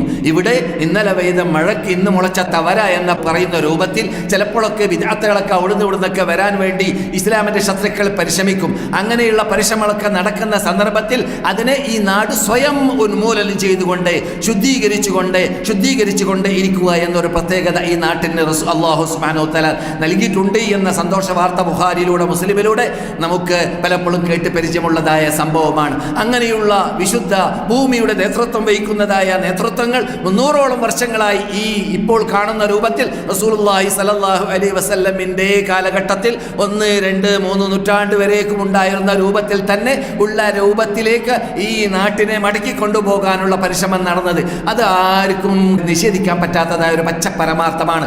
കണ്ണടച്ച് അത് അംഗീകരിക്കൽ നിർബന്ധമായ ഒരു യാഥാർത്ഥ്യമാണ്. കാരണം ഭരണകൂടം ഇവിടെ തുറിച്ച് കാണുന്നുണ്ട്, ഇവർ തൗഹീദിന്റെ പതാക പറപ്പിച്ചുകൊണ്ടേ ഇരിക്കുന്നുണ്ട്. അതിന് അല്ലാഹു ഇവർക്ക് ഇനിയും ഖിയാമത്ത് നാൾ വരെ തൗഫീഖ് നൽകട്ടെ എന്ന് അവർക്ക് വേണ്ടി നാം ആത്മാർത്ഥമായി റസൂലുള്ളാഹി നമസ്കരിച്ച സ്ഥലമാണെന്ന് പറയപ്പെടുന്ന ഈ സ്ഥലത്ത് വെച്ചിട്ട് നമുക്ക് പ്രാർത്ഥിക്കാം. അല്ലാഹു സുബ്ഹാനഹു വ തആല ലോകത്തിലെ ആസകലം ഈ വിശുദ്ധ തൗഹീദിനെ, ഈ ആദർശത്തെ, ഈ ഖുർആനിനെ, ഈ സുന്നത്തിനെ നടപ്പാക്കാനും അത് പ്രചരിപ്പിക്കുവാനും അത് ജനങ്ങളിലേക്ക് വ്യാപകമാക്കാനുമുള്ളതായ കഴിവ് കൽപ്പ് അതാത് നാടുകളിലുള്ളതായ മുസ്ലിങ്ങൾക്ക് അല്ലാഹു തൗഫീഖ് നൽകുമാറാകട്ടെ. പ്രത്യേകിച്ച് ഇന്ത്യ പോലത്തതായ നാടുകളിൽ മുസ്ലിങ്ങൾ അനുഭവിച്ചു കൊണ്ടിരിക്കുന്ന കഷ്ടതകളിൽ നിന്നിട്ട് പ്രയാസങ്ങളിൽ നിന്നിട്ട് മോചനം തേടാൻ മടക്കം ഖുർആനിലേക്ക്, സുന്നത്തിലേക്ക്, യഥാർത്ഥ ആദർശത്തിലേക്ക് മടങ്ങലിലൂടെയല്ലാതെ സാധിക്കുകയില്ല എന്ന തത്വത്തിലേക്ക് അവർക്ക് ഈ പരീക്ഷണത്തിലൂടെ എത്താൻ അല്ലാഹു തൗഫീഖ് നൽകട്ടെ എന്ന് നമുക്ക് പ്രാർത്ഥിക്കാം. ശ്രദ്ധിക്കണം, നാം അല്ലാഹ് പറഞ്ഞതുപോലെ അവർക്ക് അംറു മിനൽ അംനി ഔൽ ഖൗഫി അദാഉ ബിഹി എന്ന് പറഞ്ഞതുപോലെ എന്തെങ്കിലും പ്രശ്നം വരുമ്പോൾ ഉടനെ തന്നെ അത് അനൗൺസ് ചെയ്യലല്ല, വാട്സാപ്പ് ഉപയോഗപ്പെടുത്തലല്ല, അതിന് അധികാരികത നൽകിയിട്ട് ഖുർആനിലൂടെ സുന്നത്തിലൂടെ വിധി വിലക്കുകൾ കണ്ടെത്തിയിട്ട് അതിന് പ്രതിവിധി കണ്ടെത്താൻ വേണ്ടി പാടുപെടണം. ഇവിടെ ഒരു റൂട്ടേ ലോകത്തിന്റെ മുമ്പിൽ അല്ലാഹ് ഇറക്കിയിട്ടുള്ളൂ. അതാണ് ഞാൻ ആദ്യം ഓതിയതായ ആയത്തിൽ സുമ്മ ജഅൽനാക അലാ ശരീഅത്തിൻ മിനൽ അംരി ഫത്തബിഅഹാ. നിങ്ങൾക്ക് നാം ഒരു ശരീഅത്ത് ഇറക്കിയത്, ഒരു ശരീഅത്ത്, ഈ ശരീഅത്തിനെയാണ് നിങ്ങൾ പിൻപറ്റേണ്ടത്. വലാ തത്തബിഅ അഹ്വാ അല്ലദീന ലാ യഅലമൂൻ. അതിന് വിപരീതമായ വിഭാഗം ഉണ്ടാക്കുന്ന അറിവില്ലാത്തവരിൽ നിന്നിട്ട് ഉടലെടുത്തതായ ദേഹേച്ഛയിൽ നിന്നിട്ട് ഉടലെടുത്തതായ ആദർശത്തിന്റെ ബേക്കിൽ നിങ്ങൾ അടിനരക്കരുത്. അതിന്റെ ബേക്കിൽ നിങ്ങൾ വഞ്ചിതരായി പോകരുത്. അതൊക്കെ താൽക്കാലികമായി ഇങ്ങനെ മിനുങ്ങിക്കാണും. അതൊക്കെ പറയുമ്പോഴോ നല്ല കാര്യമല്ലേ മൂപ്പര് പറഞ്ഞത്, എന്തൊരു വാചാലിതയുടെ പ്രസംഗമാണ്, എന്തൊരു നല്ല അർത്ഥവത്തായ സ്പീച്ചാണ്, അത് അയാൾ പറയുന്നത് ശരിയല്ലെങ്കിൽ പിന്നെ ഏതാണ് ശരി എന്നൊക്കെ തോന്നിപ്പോകും അങ്ങനെയുള്ളവരുടെയൊക്കെ വാചാലതയും പ്രസംഗങ്ങൾ കേൾക്കുമ്പോൾ. പക്ഷെ അവിടെ നോക്കേണ്ടത് എന്താണ്? വാചാലതയില്ല, മറിച്ച് അള്ളാഹു ഇറക്കിയ ശരീഅത്തിനോട് കടപിടിക്കുന്നതാണോ അല്ല അതിൽ നിന്ന് വ്യത്യസ്തമാണോ എന്നതാണ് നോക്കേണ്ടത്. ഒരു ശരീഅത്തേ ഉള്ളൂ, അവിടെ തരീഖത്തില്ല, ഹഖീഖത്തില്ല, മാരിഫത്തില്ല, അതൊന്നുമില്ല. എല്ലാ നന്മകളും എല്ലാം ഉൾക്കൊള്ളുന്ന ഒരു സാധനമാണ് ശരീഅത്ത് എന്ന് പറഞ്ഞാൽ. അതിനെയാണ് അല്ലാഹു സുബ്ഹാനഹു വ തആല മദീന ഇമാം പറഞ്ഞതുപോലെ ഇവിടെ അഥവാ അറഫയിൽ വെച്ചിട്ട് അൽയൗമ അക്മൽതു ലക്കും ദീനക്കും എന്ന ആയത്തിറക്കിയപ്പോൾ പ്രഖ്യാപിച്ചത് ഇതോടുകൂടി അവസാനിച്ചു. ഇനി ഇവിടെ ഈ മതത്തിൽ ഒരു വള്ളിക്കോ പുള്ളിക്കോ കൂട്ടിച്ചേർക്കേണ്ട, കുറക്കേണ്ട ആവശ്യമോ അധികാരമോ ലോകത്താർക്കുമില്ല, അത് ആവശ്യവും ഇല്ല എന്ന് പറയുമ്പോൾ അങ്ങനെയുള്ള ആയത്തുകളൊക്കെ വളരെ വിശദമായിട്ട് ഒരു ഖുതുബയിൽ അദ്ദേഹം മദീനയിൽ അഹ്മദ് താലിബ് പ്രസംഗിച്ച പ്രസംഗത്തിൽ നിങ്ങൾ നേരിട്ട് കേട്ടതായ ഭാഗമാണ്. മക്ക ഇമാം പ്രസംഗിച്ച പ്രസംഗമാകുന്ന ഞാൻ നേരത്തെ പറഞ്ഞതായ മുജദ്ദിദുകൾ ഇവിടെ വന്നുകൊണ്ടേയിരിക്കും. ആ മുജദ്ദിദുകൾ എന്നിട്ട് ഖുർആനും സുന്നത്തും ആരുടെ കൂടിയാണ് എന്നതാണ് സൂക്ഷിക്കേണ്ടത്, എന്നതാണ് നോക്കേണ്ടത്. അവിടെയാണ് സൂക്ഷ്മത പാലിക്കേണ്ടത്. അവിടെയാണ് നാം പയച്ചു പോകാൻ പാടില്ലാത്തത്. ഇന്നത്തെ കാലഘട്ടത്തിൽ ഓരോരുത്തരും ഞാൻ മുജദ്ദിദാണെന്ന് വാദിക്കും. പക്ഷെ മുജദ്ദിദാണെന്ന് വാദിക്കുന്ന വ്യക്തികളുടെ കൂടെ ഒരു പക്ഷെ എന്തുണ്ടാവില്ല, സവാബിത്ത് അദ്ദേഹത്തിൻ്റെ കൂടെ ഉണ്ടാവില്ല, ഖുർആനും സുന്നത്തും അവരുടെ കൂടെ ഉണ്ടാവില്ല, തെളിവുകൾ ഉണ്ടാവില്ല. അപ്പോൾ അങ്ങനെയുള്ളവരുടെ കൂടെ കൂടിയാൽ നാം അപകടത്തിൽപ്പെടും. അതൊക്കെ പെടാതിരിക്കാൻ വേണ്ടി അല്ലാഹു സുബ്ഹാനഹു വ തആല വിശുദ്ധ ഫുർഖാനുൽ അദീമിൽ വ്യക്തമായ ഭാഷയിൽ നിങ്ങൾക്ക് ഏതാണ് സത്യം, ഇന്ന ഹദീനാഹു സബീല ഇമ്മാ ഷാകിറൻ വ ഇമ്മാ കഫൂറാ, ഏതാണ് സത്യപാന്താവ്. ഒന്നിരിക്കലും നിങ്ങൾ സത്യപാന്താവിനെ തെരഞ്ഞെടുത്തിട്ട് നന്ദിയുള്ളവരായി മാറുക, അല്ലെങ്കിൽ അതിൻ്റെ നേരെ വിപരീതമുള്ളവരായി മാറുക എന്ന് അല്ലാഹു അള്ളാഹു ഖുർആനിൽ പറഞ്ഞതായ ആ ശൈലിയിൽ നിന്നിട്ട് വഹദൈനാഹുൻ നജ്ദൈൻ, നാം അവർക്ക് നജ്ദൈൻ ഇവിടെ ഇറക്കിയിട്ടുണ്ട്. നജ്ദൈൻ എന്ന് പറഞ്ഞാൽ വളരെ പ്രകടമായ വ്യക്തമായ രൂപത്തിൽ ഇത് സ്വർഗത്തിലേക്കുള്ള റൂട്ട്, ഇത് നരകത്തിലേക്കുള്ള റൂട്ട്. അതുകൊണ്ട് ആരും ഏത് വാചാലതയിൽ കൂടി പ്രസംഗിച്ച് നമ്മുടെ വഴി റൂട്ട് മാറ്റാൻ വേണ്ടി നാം പരിശ്രമിക്കുമ്പോൾ അങ്ങനെയുള്ള വഞ്ചനകളിലും ചതിവുകളിലും പെട്ടുപോകാൻ പാടുള്ളതല്ല. പ്രത്യേകിച്ച് സ്ത്രീകളുടെ പ്രശ്നം മക്ക ഇമാമ് ഊന്നി പറഞ്ഞു. സ്ത്രീകളുടെ പ്രശ്നം ഊന്നി പറഞ്ഞപ്പോഴാണ് ഞാൻ ഇന്ത്യയെ ഓർത്തത്. കാരണം ഇപ്പോൾ സ്ത്രീകളുടെ പ്രശ്നം ധാരാളമായിട്ട് ചോദിക്കപ്പെടുന്നുണ്ട്. അത് വളരെ ശ്രദ്ധിക്കേണ്ട ഭാഗമാണ്. അല്ലാഹു സുബ്ഹാനഹു വ തആല സ്ത്രീകളെ എവിടെയാണ് നിർത്തിയത് അവിടെ നിൽക്കുക എന്ന് പറഞ്ഞാൽ എന്താ അതിൻ്റെ അർത്ഥം? അല്ലാഹു സുബ്ഹാനഹു വ തആല സ്ത്രീകളെ സൃഷ്ടിച്ചതൊരു പ്രത്യേക പ്രകൃതി നൽകിയിട്ടാണ്. ആ പ്രകൃതി അനുസരിച്ചിട്ടാണ് അവർക്ക് അവരുടെ ജീവിതം കൈയാളാൻ സാധിക്കുക. അഫമൻ യുനശ്ശഉ ഫിൽ ഹില്യതി വഹുവ ഫിൽ ഖിസാമി ഗൈറു മുബീൻ. ഖുർആൻ ചോദിക്കുകയാണ്, ആഭരണവും നമുക്കറിയാവുന്നതുപോലെ ആഭരണവും മേക്കപ്പുമായി ജീവിക്കുന്ന, നമ്മുടെ ഭാഷയിൽ മേക്കപ്പുമായി ജീവിക്കുന്ന വിഭാഗം ഒരിക്കലും ഹിസാമിൽ ബാരിസാവൂല, പ്രകടമാവൂല. ഹിസാം എന്ന് പറഞ്ഞാൽ പിണക്കത്തിൽ. അത് നിങ്ങൾ മുദാഹറത്താന്ന് പേര് വെച്ചോളി, അല്ലെങ്കിൽ റാളിന്ന് പേര് വെച്ചോളി, എന്ത് പേര് വെച്ചാലും വിരോധമില്ല. മനസ്സിലായില്ലേ? അവർ നിൽക്കേണ്ട രൂപം, അവരിൽ നിൽക്കേണ്ട സ്റ്റാൻഡേർഡ്, അവർ നിൽക്കേണ്ട ചുറ്റുപാട് അതല്ല. മനസ്സിലായില്ലേ? അത് എവിടെ അവർക്ക് തെളിവായിട്ട് ഉഹദ് പർവ്വതത്തിൽ ഉമ്മു ഇമാറ പോയിട്ടില്ലേ, ഉമ്മു സുലൈം ഹുനൈനിൽ പോയിട്ടില്ലേ എന്നൊക്കെ ചോദിക്കും. അതൊക്കെ നമ്മൾക്ക് അറിയാത്തതുകൊണ്ടല്ല. അതൊക്കെ നമ്മുടെ ഇമാമുകൾ അതിന് വിധി പറഞ്ഞിട്ടുണ്ട്. അത് എവിടെയാണ്? അത് കേരളത്തിലേത് മാത്രമല്ല, എവിടെയുള്ള മുസ്ലിം സ്ത്രീകൾ സംഭവിക്കാതിരിക്കട്ടെ. ഹുജൂം സംഭവിച്ചാൽ ഫർള് ഐനായി മാറുന്ന മേഖല വരും. ഫർള് ഐൻ, നമ്മുടെ വീട്ടിലേക്ക് കയറി ചെന്നു ശത്രുക്കൾ, അവിടെ പിന്നെ ഞാൻ പെണ്ണല്ലേ ഞാനാണല്ലേ നോക്കാൻ പറ്റുമോ? മനസ്സിലായില്ലേ? ആർക്ക് എന്തൊക്കെ രൂപത്തിൽ പ്രതികരിക്കാൻ സാധിക്കുന്നു, പ്രതിരോധ വകുപ്പുകൾ ഉപയോഗിക്കാൻ സാധിക്കുന്നു, ഉപയോഗപ്പെടുത്താം. അത് ഇസ്ലാം വിരോധിച്ച കാര്യമല്ല. അങ്ങനെയാണ് ഇവിടെ സംഭവിച്ചത്. ഉമ്മു ഇമാറ തന്നെ പറയാണ്, ഹദീസ് പരിശോധിച്ച് നോക്കുക. ഉമ്മു ഇമാറ തന്നെ പറയാണ്, ഞങ്ങൾ പോയത് ആയിഷയെ പോലെ ഫാത്തിമയെ പോലെ ഒരു പോർക്കളത്തിലേക്ക് പോയത് വെള്ളമൂട്ടാൻ വേണ്ടിയായിരുന്നു, ശുശ്രൂഷകൾക്ക് വേണ്ടിയായിരുന്നു. പക്ഷേ ഒരു പ്രഭാതത്തിൽ അവിടെ ഞാൻ കണ്ടത് വേറൊന്നാണ്. ആര്? ഉമ്മു ഇമാറ പറയാണ്. ഉമ്മു ഇമാറ വയസ്സുള്ള സ്ത്രീയാണ്. ഒരു പ്രാവശ്യം കല്യാണം കഴിച്ചു, കുറെ വലിയ മക്കളൊക്കെ ഉണ്ടായി. പിന്നെ രണ്ടാമത്തെ കല്യാണം കഴിച്ചു. ആ രണ്ടാമത്തെ കല്യാണം കഴിച്ച സന്ദർഭത്തിലാണ് അവർ പോകുന്നത്. ആ സന്ദർഭത്തിൽ അവര് റസൂലുള്ളാഹിന്റെ പരിസരത്തിൽ ആരുമില്ല എന്ന് കണ്ടപ്പോൾ അവരുടെ കൂടെയുള്ള കടാരിയുമായിട്ട് അവരെ രംഗപ്രവേശനം നടത്തി എന്നതാണ്. മനസ്സിലായില്ലേ? അതാണ് സീറയുടെ ഗ്രന്ഥങ്ങളുള്ളതായ ഭാഗം. അതുപോലെ ഉമ്മു സുലൈമും അങ്ങനെ തന്നെ യുദ്ധത്തിൽ അവസാനം റസൂലുള്ളാഹിന്റെ പരിസരത്തിൽ നിന്നിട്ട് അവിടെ ഇത് അഅജബതുകും കസറതുകും ഫലം യുഗ്നി അൻകും ഷൈഅൻ ഫളാഖത് അലൈകുമുൽ അർദു ബിമാ റഹബത്ത് എന്ന് ഖുർആൻ പറയുന്നുണ്ടല്ലോ. അവിടെ എന്ത് സംഭവിച്ചു? മുസ്ലിങ്ങളെ അല്ലാഹ് പരിശോധിക്കാൻ തീരുമാനിച്ചു. ഞങ്ങൾ ഇന്ന് പെരുത്തവരാണ്, ഞങ്ങളെ പരാജയപ്പെടുത്താൻ ആരെക്കൊണ്ട് സാധിക്കൂല എന്നൊരു തോന്നൽ സഹാബാക്കൾക്ക് തോന്നിയപ്പോൾ അള്ളാഹ് അവരെന്ത് ചെയ്തു? ഒന്ന് പാഠം പഠിപ്പിക്കണം തീരുമാനിച്ചു. അതുകൊണ്ട് റസൂലുള്ളാഹിക്കും സഹാബാക്കൾക്കൊക്കെ പ്രയാസമുണ്ടായി, അങ്ങോട്ട് ഓടേണ്ടി വരുന്നു. ആ സന്ദർഭത്തിൽ വന്നിട്ട് മഹദിയായ ഉമ്മു സുലൈം ചോദിക്കുകയാണ്. വളരെ വയസ്സുള്ള സഹോദരിയാണ്, നമ്മുടെ ഉമ്മയാണ്. ഉമ്മു സുലൈം ചോദിക്കുകയാണ്, അതായത് റസൂലുള്ളാഹിന്റെ ഭാര്യയല്ല, ഉമ്മു സുലൈം അൻസാരിയത്താണ്. അവർ ചോദിക്കുകയാണ്, റസൂലേ, ഈ ഓടിപ്പോയവരോട് നമുക്ക് പകരം ചോദിച്ചൂടെ? അവർ ചെയ്തത് പാപമല്ലേ? അപ്പോൾ ആഫിയത്തുല്ലാഹി ഔസ, ആഫിയത്തുല്ലാഹി ഔസ, ആഫിയത്തുല്ലാഹി ഔസ 3 തവണ മടക്കി എൻ്റെ ഓർമ്മ ശരിയാണെങ്കിൽ റസൂലുള്ളാഹി വാക്ക് തന്നെ പറയാണ്, അഥവാ നിങ്ങൾ അടങ്ങിയിരിക്കൂ. പക്ഷേ അവർക്ക് അതിലും അവിടെയും അനുവാദം നൽകിയില്ല എന്നാണ് അതിൽ നിന്നിട്ട് പണ്ഡിതന്മാർ ഗവേഷണം ചെയ്തത്. അപ്പോൾ ഞാൻ പറയുന്നത്, രംഗപ്രവേശനം നടത്താൻ നിർബന്ധിതാവസ്ഥയിൽ വരുമ്പോൾ അവിടെ അത് ഉപയോഗപ്പെടുത്താമെന്നതല്ലാതെ മുസ്ലിം സ്ത്രീകളെ സംബന്ധിച്ചിടത്തോളം അവരെ ഇസ്ലാം നിർത്തിയ സ്ഥലത്ത് നിൽക്കലാണ് അവർക്ക് ഏറ്റവും ഉത്തമം. എന്തുകൊണ്ട്? ഇവിടെ പ്രശ്നം എന്താണ്? അള്ളാഹിനെ പ്രീതിപ്പെടുത്തുക എന്നതാണ്. അള്ളാഹിനെ പ്രീതിപ്പെടുത്തിയാലേ അള്ളാഹിന്റെ നസ്ർ ഇറങ്ങുള്ളൂ. നമ്മുടെ ദേഹേച്ഛ അനുസരിച്ച് ചെയ്താൽ അള്ളാഹിന്റെ നസ്ർ ഇറങ്ങൂല. നമുക്ക് വേണ്ടത് അള്ളാഹിന്റെ സഹായമല്ലേ? അള്ളാഹിന്റെ സഹായം ഇറങ്ങണമെങ്കിൽ അള്ളാഹിനെ പ്രീതിപ്പെടുത്തണം. അപ്പോൾ നാം മുസ്ലിം എന്ന രൂപത്തിൽ നോക്കേണ്ടത് എന്താണ്?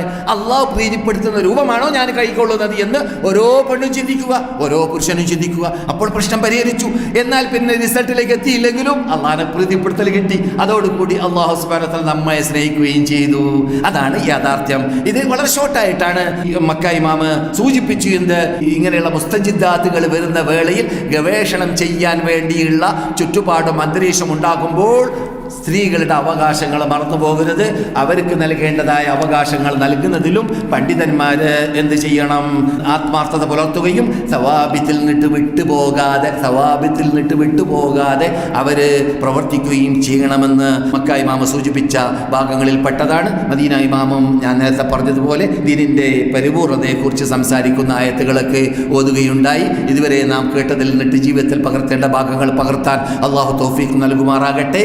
ആ ആദർശത്തിൻ്റെ ബേക്കിൽ, ഖുർആനിൻ്റെയും സുന്നത്തിൻ്റെയും ബേക്കിൽ അണിനിരന്നുകൊണ്ട് മുന്നോട്ട് കുതിക്കുന്നതായ ഒരു സമൂഹമാക്കി അല്ലാഹു സുബ്ഹാനഹു വ തആല ആ രൂപത്തിൽ ജീവിക്കാനുള്ള, അഥവാ ഐക്യത്തോടുകൂടി ഭിന്നിപ്പില്ലാതെ അള്ളാഹുവിൻ്റെ ആ കയറിൻ്റെ ബേക്കിൽ അണിനിരന്നുകൊണ്ട് ആദർശം അത് മുറുകെ പിടിച്ചുകൊണ്ട് നാം ഏകോദര സഹോദരന്മാരായി ജീവിക്കുന്ന ഒരു ജനക്കൂട്ടമായി നാം ജീവിക്കാൻ വേണ്ടി പാടുപെടുക. അതോടൊപ്പം നമ്മുടെ അതിനുള്ള സംരക്ഷണം നൽകിയിട്ട് പ്രശ്നപരിഹാരത്തിന് വേണ്ടി, ചിലപ്പോൾ പ്രതിഷേധത്തിന് വേണ്ടിയൊക്കെ ഒരുമിച്ച് കൂടുമ്പോൾ അങ്ങും ഇങ്ങും സഹകരിക്കുന്നത് കൊണ്ട് ഇസ്ലാം വിരോധിക്കുന്നില്ല. ക്ലാസിൻ്റെ തുടക്കത്തിൽ നാം റസൂലുള്ളാഹി സ്വല്ലല്ലാഹു അലൈഹി വസല്ലം മറ്റു രാജാക്കന്മാരുമായിട്ട് മുസാലഹത്തൊക്കെ നടത്തിയെന്ന് പറഞ്ഞതുപോലെ ആ രൂപത്തിൽ ഇസ്ലാം നമുക്ക് ഇറക്കിത്തന്നതായ ആ പ്രകാശത്തിൻ്റെ കീഴിൽ അണിനിരന്നുകൊണ്ട് നമുക്ക് മുന്നോട്ട് കുതിക്കാൻ അള്ളാഹു തൗഫീഖ് നൽകുമാറാകട്ടെ. സുഹൃത്ത് പറഞ്ഞു അദ്ദേഹത്തിൻ്റെ സഹോദരൻ മരണപ്പെട്ടു. അതുപോലെ ഞാൻ കഴിഞ്ഞ രാത്രി പറഞ്ഞതുപോലെ ഷെയ്ഖ് അബ്ദുൽ സമദ് അൽ കാത്തിബിൻ്റെ ഭാര്യ മരണപ്പെട്ട വാർത്തയും പറഞ്ഞു. ഭാര്യമാരിൽ ഒരു വ്യക്തി അതുപോലെ മരണപ്പെട്ടവർക്ക് വേണ്ടി പ്രാർത്ഥിക്കാൻ വേണ്ടി ആവശ്യപ്പെട്ടിട്ടുണ്ട്. അള്ളാഹു സുബ്ഹാനഹു വ തആല നമ്മിൽ നിന്നിട്ട് മരിച്ചവർക്ക് പുറത്തു കൊടുക്കട്ടെ. ഷെയ്ഖ് ഫാലിഹ് മരിച്ചു എന്ന് നാം മയ്യത്ത് നിസ്കരിച്ചു ഇപ്പോൾ പള്ളിയിൽ, അവർക്കും അള്ളാഹു സുബ്ഹാനഹു വ തആല പുറത്തു കൊടുക്കട്ടെ. അതുപോലെ നമ്മിൽ നിന്നിട്ട് മരിച്ചവർക്കെല്ലാം അള്ളാഹു പുറത്തു കൊടുക്കട്ടെ. അവരുടെ ഖബറുകളെ അള്ളാഹു സ്വർഗ്ഗത്തോപ്പാക്കി മാറ്റട്ടെ. അവരോടൊപ്പം നമ്മയും അള്ളാഹു സ്വർഗ്ഗത്തിൽ ഒരുമിച്ച് കൂട്ടുമാറാകട്ടെ.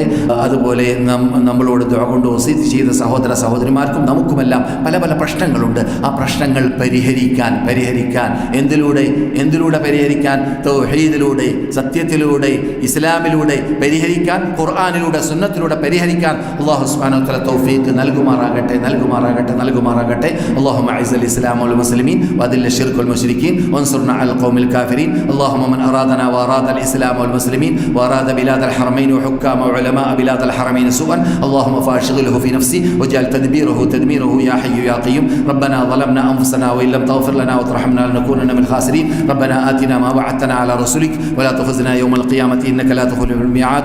ربنا وآتنا ما وعدتنا على رسلك ولا تخزنا يوم القيامة إنك لا تخلف الميعاد. اللهم صل على محمد وعلى آل محمد وآخر دعوانا أن الحمد لله رب العالمين. السلام عليكم ورحمة الله وبركاته.